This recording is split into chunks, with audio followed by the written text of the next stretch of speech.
Hi friends, I'm Shirley Moses. This is my first voiceover video. Thank you so much for watching my channel and special thanks to Alina Angel. അപ്പോൾ നമുക്ക് തുടങ്ങിയാലോ. ഇവിടെ ഞാൻ water colour painting ചെയ്യുന്നത് നല്ല തിക്കായിട്ടുള്ള papers വേണം നമ്മൾ വാട്ടർ കളർ ചെയ്യാനായിട്ട് ഉപയോഗിക്കാം. കളേഴ്സും വേരിയൻ്റ് ആയിട്ടുള്ള കളേഴ്സ് ഞാനിവിടെ ഉപയോഗിച്ചിട്ടുണ്ട്. ഡിഫറെൻറ്റ് റേഞ്ചസ് ഉണ്ട്. അപ്പോൾ വലുതും ചെറുതുമായിട്ട് വാട്ടർ കളേഴ്സ് നമുക്ക് വാങ്ങാനായിട്ട് കിട്ടും. ഡിഫറെൻറ്റ് ഷെയ്ഡ്സ് നമുക്ക് അവൈലബിൾ ആണ്.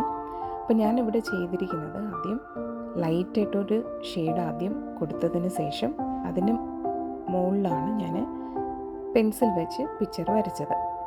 അത് കഴിഞ്ഞിട്ട് ഷെയ്ഡ് കൊടുക്കുക. ലൈറ്റായിട്ട് ഷെയ്ഡ് കൊടുത്തതിന് ശേഷം അത് ഡാർക്കൺ ചെയ്യുക. അപ്പോൾ ആർക്കും തന്നെ എളുപ്പത്തിൽ വരയ്ക്കാൻ പറ്റുന്നതാണ്. എനിക്ക് അക്രിലിക് കളേഴ്സിനെക്കാട്ടിലും മോർ കംഫർട്ടബിൾ വാട്ടർ കളേഴ്സാണ്. അപ്പോൾ ഇന്ന് കുറച്ച് സിമ്പിളായിട്ടുള്ളൊരു പിക്ചറാണ് വരച്ചത്, because I M little nervous. അപ്പോൾ തുടർച്ചയായിട്ടുള്ള വീഡിയോസ് കാണുക, സപ്പോർട്ട് ചെയ്യുക. അപ്പോൾ എല്ലാവർക്കും ഞാൻ ഈ വരയ്ക്കുന്ന പിക്ചേഴ്സ് ഇഷ്ടമായിട്ടുണ്ടാവുമെന്ന് പ്രതീക്ഷിക്കുന്നു. Thank you so much for watching.